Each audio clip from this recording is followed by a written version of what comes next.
நம்முடைய வாக்கு யாருக்கு என்பதை குறித்து முடிவெடுத்து நாளை தளபதி அவருடைய ஆணையை ஏற்று இந்திய கூட்டணிக்கு ஒரு அங்கமாக திகழ்ந்த நம்முடைய கழகத்தின் அவர்களுடைய வேண்டுகோள் இருக்கும். நம்முடைய உணர்வுபூர்வமாக இந்தியாவை காப்போம் சமுதாய அடிப்படையிலே நம்முடைய வாழ்வை கம்மியாக்க வேண்டும் என்றால் பித்தலாட்டங்களை மோடி வித்தைகளை ஒழிக்காத வேண்டும்.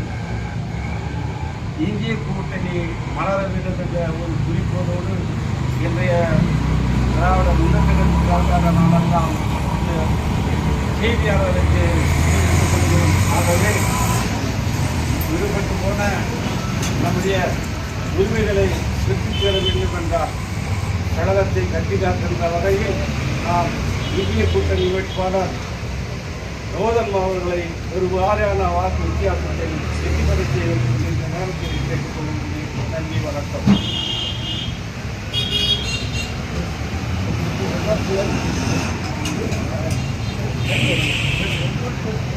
சும்மா 2 வார்த்தை. அன்பார்ந்த உடன்பிறப்புகளே, இன்று நடக்கின்ற இந்த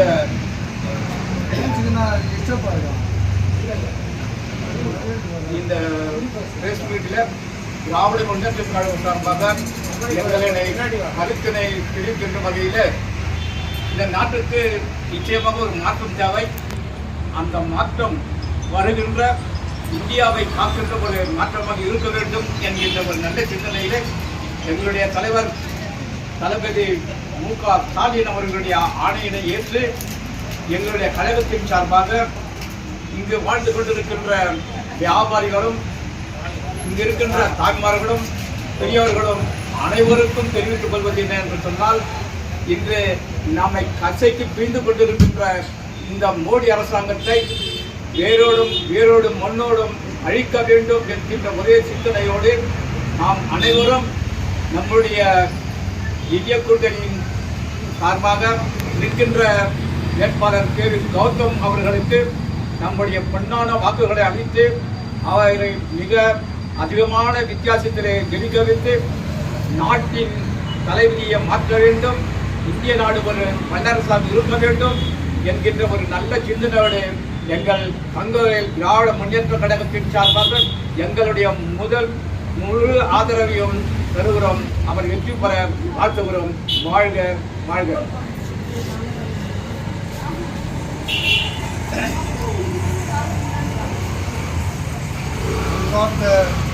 பெரியோர்களே, தாய்மார்களே, வாலிப நண்பர்களே, தொழிலாளர் தோழர்களே, அனைவருக்கும் என்னுடைய முதற்கண் வணக்கம். வருகின்ற 26/4/2024 நடைபெறும் பாராளுமன்ற தேர்தலில் யாரை ஆதரிக்க வேண்டும் என்று திராவிட முன்னேற்ற கழகம் சார்பாக இங்கே பேச இருக்கிறோம். கடந்த 10 ஆண்டுகளாக நாடாளுமன்றத்தில் திரு மோடி அவர்கள் பிரதம மோடியாக இருக்கிறார். இந்த 10 ஆண்டு காலத்தில் பிஜேபி அரசாங்கம் வருவதற்கு முன்னால் என்னென்ன வாக்குறுதிகள் அளித்தார்கள், அந்த வாக்குறுதியை ஒன்று கூட நிறைவேற்றவில்லை. உதாரணத்துக்கு நல்ல பணத்தை வெளிநாட்டிலிருந்து ஒழித்து அந்த பணத்தெல்லாம் எடுத்து வந்து ஒவ்வொரு குடிமகனுக்கும் 15 லட்சம் ரூபாய் அவங்க அக்கௌண்ட்டில் போடுறாங்க. அது செய்யல. ஒரு வருஷத்துக்கு 2 கோடி பேருக்கு வேலை வாய்ப்பு தருவேன் என்று சொன்னார். அதுவும் செய்யவில்லை. இப்படி பல்வேறு வாக்குறுதிகள் அளித்து ஓட்டு வாங்கி இந்த 10 ஆண்டு காலமாக மக்களை ஏமாற்று. குறிப்பாக அன்னைக்கு கேஸ் விலை 10 ரூபாய் ஏறினதுக்கு அன்றைக்கி பாராளுமன்றத்தை முடுக்கி அன்றைக்கி அவ்வளோ அமளி பண்ணாங்க பிஜேபி அரசாங்கம். அதே போல் கேஸ் விலை ஏறினாலும் அப்படி தான், மற்றபடி பெட்ரோல் விலை ஏறினதுக்கும் அப்படி தான். எந்த விலையும் ஒரு 10 ரூபாய் ஏற்றுறதுக்கே அந்த காலத்தில் பிஜேபி அரசாங்கம் பாராளுமன்றத்தில் பெரும் போராட்டம் பண்ணி பாராளுமன்றத்தையே அசுகிற அளவுக்கு பண்ணாங்க. ஆனால் இன்றைக்கி அதே கேஸ் விலையை ஏதோ எவ்வளோ உயரத்துக்கு போக முடியுமோ அவ்வளோ உயரத்துக்கு ஏற்றிருக்காங்க. அதே போல் பெட்ரோல் விலை ஏறின்னு போகிறது போலத்தான் டீசல் விலையும் அப்படி தான். இது இல்லாத வந்து இது விலைவாசி வந்து கட்டுக்கடங்காமல் போயிடுச்சு. கட்டுக்கடங்காத போய் இன்னைக்கு சூழ்நிலை வந்து ஏழைகள் எல்லாம் பாதிக்கப்படுறாங்க. இது மோடி அவர்கள் வந்து இன்னைக்கு டெல்லியில் பார்த்தீங்கன்னா விவசாய போராட்டம் நடக்குது. அந்த விவசாய போராட்டத்தை வந்து கண்டுக்கிட்டே இல்லை.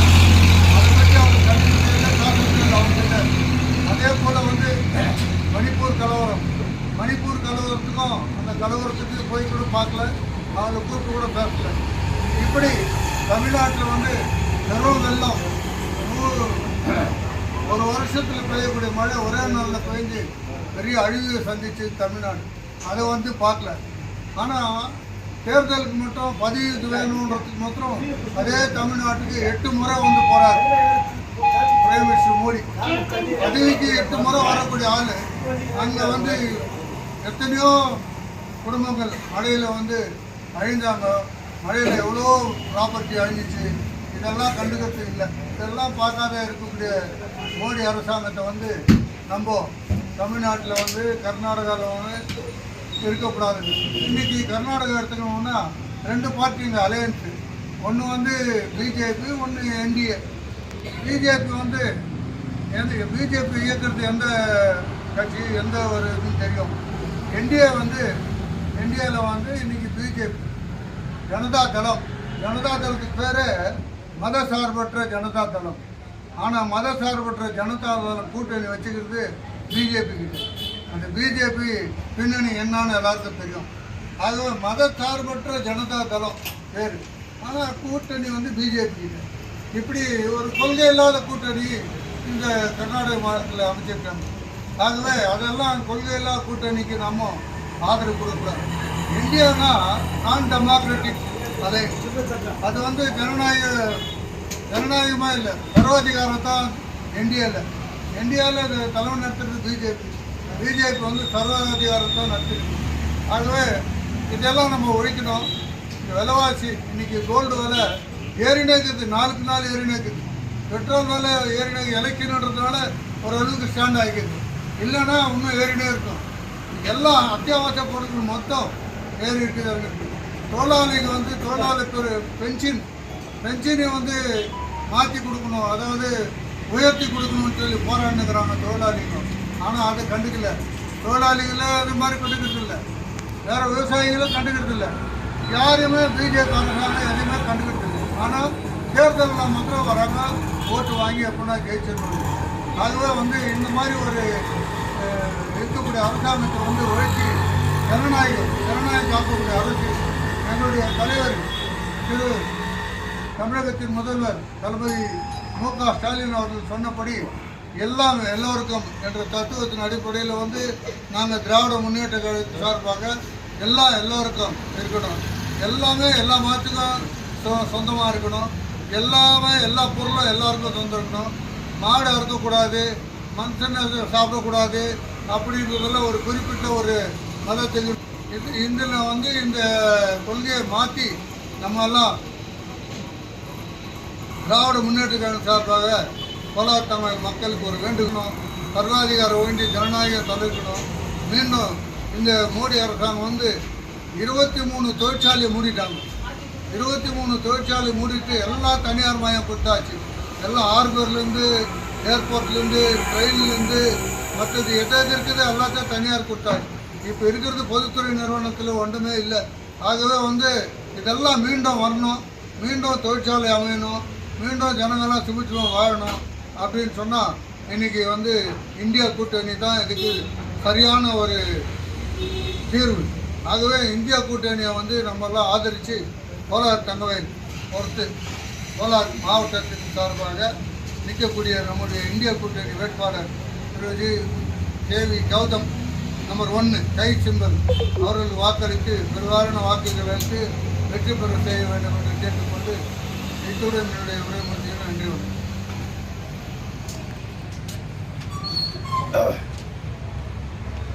நான் மணிவண்ணன், சீனியர் அட்வொகேட், நம்முடைய நீதிமன்றத்தில் வழக்காடு மன்றத்தில் நான் வழக்கறிஞர் பணியாற்றிக் கொண்டிருக்கின்றேன். அன்பார்ந்த திராவிட முன்னேற்ற கழகத்தின் மூத்த முன்னோடிகளே, வியாபார பெருமக்களே, தொழிலாளர் தோழர்களே, மாணவ மணிகளே, நாளைய சமுதாயத்தை நோக்கி முதன்முறையாக ஓட்டளிக்க நண்பர்களே, இளைஞர்களே, நல்லவர்களே, நடுநிலையாளர்களே, சீரிய சிந்தனையாளர்களே, உங்கள் எல்லோருக்கும் என்னுடைய நன்றி கலந்த மாலை வணக்கங்களை தெரிவித்துக் கொள்கின்றேன். முதற்படியாக நம்முடைய பத்திரிகையாளர் சங்கம், பிரஸ்மெட், எலக்ட்ரானிக்ஸ் மெட் இவர்களுடைய வணக்கத்தை திராவிட முன்னேற்ற கழகத்தின் சார்பாக, தகவல் தொகுதி சார்பாக என்னுடைய வணக்கத்தை, நன்றியை தெரிவித்துக் கொள்கின்றேன். இந்த பிரஸ்மெட்டானது மாநில தலைமை நா. ராமசாமி, மாநில அமைப்பாளர் திராவிட முன்னேற்ற கழகத்தின் அவருடைய அழைப்பை ஏற்று அவர் இங்கே ஒரு தேர்தல் பணிக்குழு ஏற்படுத்த வேண்டும் என்று எங்களுக்கு கட்டளையிட்டார். அதன் அடிப்படையில் நானாகிய மணிவண்ணன், அண்ணன் சாரகவாணி, அண்ணன் சேகரன், அண்ணன் பெருமாள், அண்ணன் கண்ணையன், அடுத்து என்னுடைய நண்பர் நித்யானந்தன், என்னுடைய இளவல் மதியழகன் போன்ற 7 உறுப்பினர் கொண்ட ஒரு குழுவை அமைத்து அதை அறிக்கையாக வெளியிட்டார். அந்த அறிக்கையின் பேரில் இந்த 7 முக்கியஸ்தர், திராவிட முன்னேற்றத்தை சார்ந்த முக்கிய முன்னோடிகள் இந்த தேர்தலை, பார்லிமெண்ட் தேர்தலை காங்கிரஸ் பிளாக், காங்கிரஸ் அலையன்ஸுக்கு வழிநடத்தி செல்ல வேண்டும் ஆணையத்தின் பேரில் இன்றைக்கு இந்த பிரஸ் மீட்டை நாங்கள் ஏற்படுத்தினோம். அதற்காக உங்களுடைய காலத்தை எல்லாம் வீணாக்கி எங்களுக்கு இங்கே வருகை தந்ததற்கு உங்களுக்கு மீண்டும் ஒருவர் நன்றி கூற விழைக்கின்றேன். நண்பர்களே, உங்களுக்கு எல்லாம் நன்றாக தெரியும், இன்றைக்கு it is almost ideological war. இந்த ஐடியாலஜிக்கல் வார்ன்னு சொன்னால் it is between not Narendra Modi or mister ராகுல் காந்தி. இது இந்த தேசத்தை காப்பாற்ற வேண்டும், இந்த தேச மக்களை காப்பாற்ற வேண்டும், நம்முடைய தாழ்த்தப்பட்ட, பிற்படுத்தப்பட்ட, மிகவும் பிற்படுத்தப்பட்ட மக்களை காப்பாற்றக்கூடிய ஜனநாயக சக்திகள் போராடக்கூடிய ஒன்று தேர்தலாகத்தான் இன்றைக்கு இந்தியா பிளாக், இந்தியா அலையன்ஸ் என்று ஏற்படுத்தி அதற்கு முன்னிலையாக தானை தலைவர் முத்துவேல் கருணாநிதி ஸ்டாலின் அவர்கள் அவருடைய ஏற்பாட்டில் இன்றைக்கு இந்த இந்தியா அலையன்ஸ் என்ற ஒரு பெரிய இயக்கத்தை ஏற்படுத்தி இந்தியா பூர்வமாக இன்றைக்கு ஏறத்தாழ 543 பாராளுமன்ற தொகுதிகளை நாம் தேர்தல் சந்திக்கின்ற வாய்ப்பு பெற்றிருக்கின்றோம். குறிப்பாக இந்த ஐடியாலஜிக்கல் வார்னு சொல்லும்போது இட் இஸ் பிட்வீன் 2 குரூப். ஒன்று வந்துட்டு நாசிசம், ஃபேசிசம். இந்த நாசிசம் சொன்னால் நமக்கு நினைவுக்கு வர்றது வந்துட்டு முதற்படியாக அட்லாஃப் ஹிட்லர். ஹிட்லரை போல ஒரு நாசிஸ்ட் உலகத்தில் பிறக்கவில்லை அப்படின்னு நாம் நினச்சிட்டு இருக்கோம். அதே மாதிரி ஃபேசிஸ்ட்னு சொன்னால் இத்தாலியை சார்ந்த முசோலினியை நாம் எடுத்துக்கூட சரித்திரத்தில் நாம் படித்திருப்போம். இவர்களே மிஞ்சிய ஒரு தலைவர் அப்படின்னு சொன்னால் இன்றைக்கு பிஜேபி சார்ந்த இன்னைக்கு பிரதமராக திகழ்கின்ற நரேந்திர மோடி அவர்கள் தான். தாமேந்திர நரேந்திர மோடி அவர்கள் இன்றைக்கு ஒரு மதத்தை, பின்புலத்தை முன்னிலைப்படுத்தி மற்ற மதத்தவர்களை சிறுபான்மையாக தள்ளிவிட்டு அவர்கள் மேல் சவாரி செய்ய வேண்டும் என்று இன்றைக்கு இந்த தேர்தலை சந்தித்து வருகின்றார். ஏறத்தாழ 10 ஆண்டு காலமாக இந்தியா வரலாற்றில் அடையாத ஒரு நாசத்தில் தள்ளப்பட்டுள்ளது. அண்ணன் சேகரன் அவர்கள் எடுத்து கூறியது போல பல இன்னல்களை நாம் சந்தித்துள்ளோம். அது முக்கியமாக அண்மையில் ஒரு நிகழ்ச்சி உங்களுக்கு தெரியும் நினைக்கிறேன். நேற்றைய நடந்த பாராளுமன்ற தேர்தலில் குஜராத் சூரத்தில் நடந்த பாராளுமன்ற தொகுதிக்கு ஒரு தேர்தல், முதல் கட்ட 7ஆம் கட்ட தேர்தல். அந்த தேர்தலில் குஜராத்தை சார்ந்த பிஜேபி வேட்பாளர் போட்டியிடுகின்றார் பாராளுமன்ற தேர்தலுக்கு. அந்த தேர்தல் காங்கிரஸ் இயக்கத்தை சார்ந்த ஒருத்தர் போட்டியிடுகின்றார். அதுக்கு அடுத்து சில இண்டிபெண்டன்ட் பிரஜைகளும் போட்டியிடுகின்றார்கள். ஆனால் நேற்றைய தினம் ஏனாகுது என்றால் உங்களுக்கு எல்லாம் தெரியும், அதாவது காங்கிரஸ் வேட்பாளருடைய மனுவை ரிட்டர்னிங் ஆஃபீஸர் தள்ளுபடி செய்கின்றார். அது தவறாக பிள்ளப்பட்டிருக்கின்றது, சரியாக பூர்த்தி செய்யவில்லை என்று.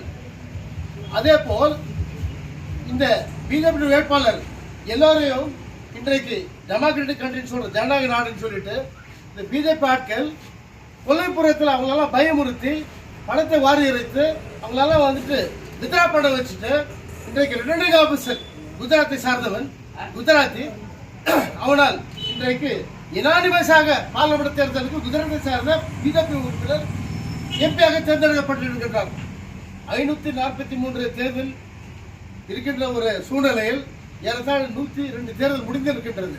7ஆம் கட்ட தேர்தலில் ஒருவர் முறையற்ற தன்மையில் பிஜேபி சார்ந்த ஒருவர் தேர்ந்தெடுக்கப்பட்டனர். எந்த அளவுக்கு இது இழிவான செயல் என்று எடுத்துக் கூற கடமைப்பட்டுள்ளது. அது மாத்திரமல்ல தோழர்களே, India state of no religion, அதாவது இந்திய அரசியல் சாசனத்தில் இந்தியன் கான்ஸ்டிடியூஷன்ல புரட்சியாளர் டாக்டர் அம்பேத்கர் அவர்கள் வரையறுத்திருக்கின்றார். ஆர்டிகல் 27-28 நீங்கள் படிக்கலாம், பார்க்கலாம். அந்த article 27-28 state of no religion Ambedkar அவர்கள் பாபா சாஹிப் அவர்கள் எடுத்துரைத்திருக்கின்றார். What is the meaning of that? அதாவது ஒரு நாட்டிற்கு ஒரு மதம் தேவையில்லை, ஒரு நாடு வந்து ஒரு மதத்தை தழுவி இருக்கக்கூடாது என்ற அடிப்படையில் தான் அந்த ஆர்டிகல் 27-28 பிரகடனப்படுத்தியிருக்கிறார் டாக்டர் அம்பேத்கர் அவர்கள். ஆனால் what is today happening? there is an ethnic problem, there is totally atrocities going on in Manipur. அங்கே ஒரு பெரிய ஜினோசைட், ஒரு வம்சத்தை அழித்த ஒரு வரலாறு படுத்த மோடி தான் இன்றைக்கு மீண்டும் பிரதமராக ஆக வேண்டும் துடித்துக் கொண்டிருக்கின்றார். ஆனால் அந்த மணிப்பூரை சார்ந்த அந்த சகோதரிகள் பாதிக்கப்பட்ட போது, கற்பழிக்கப்பட்ட போது அவர் நிர்வாணப்படுத்தி வீதியில் அவங்களை நடக்க வைத்து 2 வகுப்பை சார்ந்தவர்கள் கொடூரமாக தாக்கப்பட்ட போது இதுவரைக்கும் இன்றைய தினத்தில் கூட நம்முடைய பிரதமர் ஆகட்டும், நம்முடைய ராணுவ அமைச்சராகட்டும், நம்முடைய உள்துறை அமைச்சராகட்டும், நம்முடைய இந்திய ஜனநாயக பெண்மணி திரௌபதி முர்மாகட்டும் யாரும் இது வரைக்கும் செல்லவில்லை. ஆனால் ஒரே ஒருத்தர் அங்கு தைரியமாக போனார்னு சொன்னால் நம்முடைய மாண்புமிகு லார்ட்ஷிப் நீதிபதி அவர்கள், இன்றைக்கு தலைமை நீதிபதி சந்திரசூட் அவர்கள் தான் அந்த இடத்துக்கு போயிட்டு அவர் ஒரு சோமோட கேஸ் ரிஜிஸ்டர் பண்றார். அதாவது இந்த கொடூரமான சமம் உலகத்தையும் நடக்கல, ஈவன் ஸ்ரீலங்காவில் கூட நடக்கலன்னு சொல்றார். அந்த அளவுக்கு கொடூரமாக நம்முடைய மக்கள், நம்மளுடைய நாட்டு மக்கள் தாக்கப்படுகின்றார்கள். ஆனாலும் கூட இன்றைக்கு கூட இந்த நிமிடம் வரையில் நரேந்திர மோடி அவர்கள் எந்த ஒரு நடவடிக்கை மேற்கொள்ளவில்லை. ஒரு உதாரணம். அதே போல இன்றைக்கு கம்யூனலிசம் தலை தூக்கி ஆடுகின்றது, ஃபேவரிட்டிசம் தலை தூக்கி ஆடுகின்றது. அதே போல ரிலிஜியஸ் ஃபெனடிக் மைண்ட் பர்சன்ஸ், அதாவது சொல்லப்படுது RSS சார்ந்தவர்கள் இன்றைக்கு முழுக்க வந்துட்டு காவிசம் ஏற்பட்டது. உதாரணத்துக்கு கூட சொல்ல வேண்டும் என்றால், அந்த 10 ஆண்டு காலமாக நீங்கள் எண்ணி பார்க்க வேண்டும் தோழர்களே, இந்திய திருநாட்டில் அதாவது ஜவுளித்துறை சிறப்புமிக்க ஒரு துறை. இன்றைக்கு காவி என்ற மையத்தில் காவி துணிகள் எத்தனையோ கம்பெனிகளை தயார் செய்திருக்காங்க. அதே போல ரங்கோலி பவுடர், அது குங்கம், இதெல்லாம் வந்து ஒரு சில காலகட்டத்தில் ஒரு குறுகிய இடத்துல தான் ஒரு ஃபேக்டரிங்க செயல்பட்டிருக்கும். ஆனால் பிஜேபி அரசாங்கம் வந்த பிறகு இந்த 10 ஆண்டு காலமாக காவி மயம், பெரியார் காவி மயம், அதாவது கலைஞர் காவி மயம், எம்ஜிஆர் காவி மயம், ஏன் புரட்சியாளர் டாக்டர் அம்பேத்கர் காவி மயம் அளவுக்கு இவர்கள் தள்ளப்பட்டிருக்கிறார்கள். இந்த சூழலில், இந்த தருணத்தில் நாம் சற்று எண்ணி பார்க்க வேண்டும். இன்றைக்கு அவர்களுடைய கோரிக்கை என்னவென்றால், ஒரே நாடு, ஒரே மொழி, ஒரே இனம், ஒரே உணவு. ஹிஜாப் போடக்கூடாதுன்னு சொல்றார்கள். இவர்கள் ஹிஜாப் போடக்கூடாது முஸ்லிம் மக்களை வலியுறுத்தி, முஸ்லிம் பெண் மக்களை வலியுறுத்தி சொல்வதற்கு இவருக்கு என்ன தார்மீக தகுதி உண்டு? அதற்கு சட்டம் ஏற்றுகிறார்கள். மதமாற்ற தடை சட்டம் எட்டு வர்றார்கள். பசுவை தடை சட்டம் எடுத்து கொண்டு வருகின்றார்கள். அதாவது மாடு அறுக்க வேண்டாம், கறி தின்ன வேண்டாம், அது அவங்களுடைய தனிப்பட்ட உணவு, தனிப்பட்ட விருப்பம். இந்த சூழலில் நாம் இன்றைக்கு சிட்டிசன்ஷிப் ஆக்ட் ஒரு மோசமான இழிவுக்கு தள்ளப்பட்டிருக்கும். இந்த சிட்டிசன்ஷிப் ஆக்டால, அதாவது ஸ்ரீலங்காவில் தமிழின மக்கள் ஆகட்டும், முஸ்லிம் மக்கள் ஆகட்டும், அந்த முஸ்லிம் மக்கள் வெஸ்ட் பெங்கால், ஆப்கானிஸ்தான், பாகிஸ்தான் இங்க வந்து இந்தியாவில் குடிபெயர்ந்திருக்காங்க வெஸ்ட் பெங்கால். அத்தகைய மக்களுக்கு வந்து சிட்டிசன்ஷிப் கொடுக்கக்கூடாத அளவுக்கு இன்றைக்கு ஒரு பெரிய ஒரு மசோதாவை ஏற்படுத்தி ஒரு சட்ட வடிவமை பண்ணியிருக்கிறார் நரேந்திர மோடி அவர்கள். இதை யார் எது போராடுகிறார்கள் என்றால், நம்முடைய காங்கிரஸ் அலையன்ஸை சார்ந்த கூட்டணி கட்சியான கம்யூனிஸ்ட் இயக்கம், திராவிட முன்னேற்ற கழகம் இவெல்லாம் கூட்டணியில் பேசும்போது அவன் பேச அனுமதிக்கிறதில்லை. இந்த ஜனநாயக படுகொலை மோசமான அளவுக்கு தள்ளப்பட்டிருக்கிறது. இதெல்லாம் எண்ணி பார்க்கும்போது இன்றைக்கு நாங்கள் எல்லாம் ஒரே ஒரு மிஸ்டர் கௌதம் மாத்திரம் பார்லிமெண்ட்டுக்கு போயிட்டா எதுவும் நடக்க போறதில்லை. We want to achieve all the 543 seats to be win. உதாரணத்துக்கு 132 தொகுதிகள் உள்ளன நம்முடைய தென்னிந்தியாவில் பார்லிமெண்ட் தொகுதிகள். ஏறத்தாழ ப்ரீபோல் அனாலிசிஸ்ல 90 சீட்டுக்கு மேல இந்தியா அலையன்ஸ் கூட்டணி கண்டிப்பாக வெற்றி பெறும் என்று எல்லா பத்திரிகையை சார்ந்த முக்கியமான நபர்கள் தெளிவுபடுத்திருக்கின்றனர். அதே போல நார்த் இந்தியாவில் கூட இன்றைக்கு நிறைய பிரச்சனை, ரஜிப்படுத்து ஒரு பக்கம் பிரச்சனை, மாணவர்கள் ஒரு பக்கம் பிரச்சனை, பிற்படுத்த மக்கள் ஒரு பிரச்சனை, விவசாயம் பெரிய போராட்டம். இந்த போராட்டத்தில் இன்றைக்கு மக்கள் ஒரு விழிப்புணர்ச்சி அடைந்திருக்கின்றார்கள். குறிப்பாக சொல்ல வேண்டும், மகாராஷ்டிராவாகட்டும், ராஜஸ்தான் ஆகட்டும், ஈவன் உத்தரப்பிரதேஷ் ஆகட்டும், அடுத்து பீகார் ஆகட்டும், முக்கியமான பெரிய மாநிலத்தில் இன்றைக்கு பிஜேபி கண்டிப்பாக ஜெயிக்கிறதுக்கு வாய்ப்பு என்று ஒரு அதிகாரப்பூர்வ தகவல்கள் வந்திருக்கிறது. இதெல்லாம் எண்ணி பார்க்கும்போது ஏறத்தாழ நாம் 300 சீட்டுக்கு மேல குறைந்தபட்சம் வெற்றி வகை சூடி இந்திய திருநாட்டில் நாம் கண்டிப்பாக ராகுல் காந்தி ஒரு பிரதமர் பார்க்க வேண்டும் என்று நம்முடைய எண்ணம். அதுதான் திராவிட முன்னேற்ற குறிக்கோள் கூட இந்த குறிக்கோள் கடமைப்பட்டுள்ளேன். இன்னும் நிறைய பேச வேண்டிய வாய்ப்பு இருந்தாலும் கூட உங்களுடைய நேரத்தை வீணடிக்க வேண்டாம் என்று கருதி கொண்டு, காரணம் இன்றைக்கு வேட்பாளர் கூட நம்முடைய அருகாமையில் தான் இருக்காரு கௌதம் அவர்கள். அதனால் நீங்களாம் போக வேண்டிய சூழ்நிலைக்கு இருக்கின்ற ஒரு காரணத்தினால் நாம் பெருவாரியான வாக்குகளை காங்கிரஸ் இயக்கத்தை சார்ந்த, காங்கிரஸ் அலையன்ஸை சார்ந்த கௌதம் அவர்களை வெற்றி பெற செய்ய வேண்டும். அவர் வெற்றி பெற்று அதன் மூலமாக இன்றைக்கு கர்நாடக மாநிலத்தில் கூட 28 எம்பி சீட்ல ஏறத்தாழ நமக்கு 18 எம்பி சீட் கண்டிப்பாக வெற்றி பெறும் என்ற ஒரு நம்பிக்கை இருக்கிறது. அதே மாதிரி கேரளாவில் இருக்கின்ற 20 எம்பி சீட்டு கண்டிப்பாக நாம தான் வெற்றி பெற வேண்டும். தமிழகத்தில் தேர்தல் நடந்து முடித்திருக்கின்றது. அந்த தேர்தலில் கூட 40 சீட் நம்ம இது அளவுக்குத்தான் தானே தலைவர் மு.க. ஸ்டாலின் தளபதி அவர்கள் எடுத்து கூறினார். பத்திரிகை துறையை சார்ந்தவர்கள் அதை என்டாஸ் பண்ணியிருக்காங்களோ. இந்த ஒரு சூழலில் ஜனநாயகம் காப்பாற்ற வேண்டும், சர்வாதிகாரம் வீழ்த்தப்பட வேண்டும். சர்வாதிகாரம் என்றால் கொடுங்காலர் மோடி ஆட்சி வீழ்த்தப்பட வேண்டும். அவர் வீழ்த்தப்பட வேண்டும் என்றால் ஒரு பயங்கரவாதி, ஒரு தீவிரவாதி விட மோசமானவர்கள் தான் RSS காரர்கள். அவங்க வீழ்த்தப்பட வேண்டும், இந்தியாவை காப்பாற்ற வேண்டும், மக்களை காட்டப்பட வேண்டும், நம் இந்திய ஜனநாயகம் வெற்றி பெற வேண்டும் கூறிக்கொண்டு வாய்ப்பளித்த அருமை தோழர்களுக்கு, முக்கியமாக பத்திரிகை துறை சார்ந்த நண்பர்கள் என்று நன்றி கலந்து தெரிவித்துக் கொண்டு என்னுடைய சுற்றுலா கோரிக்கின்ற நன்றி வணக்கம்.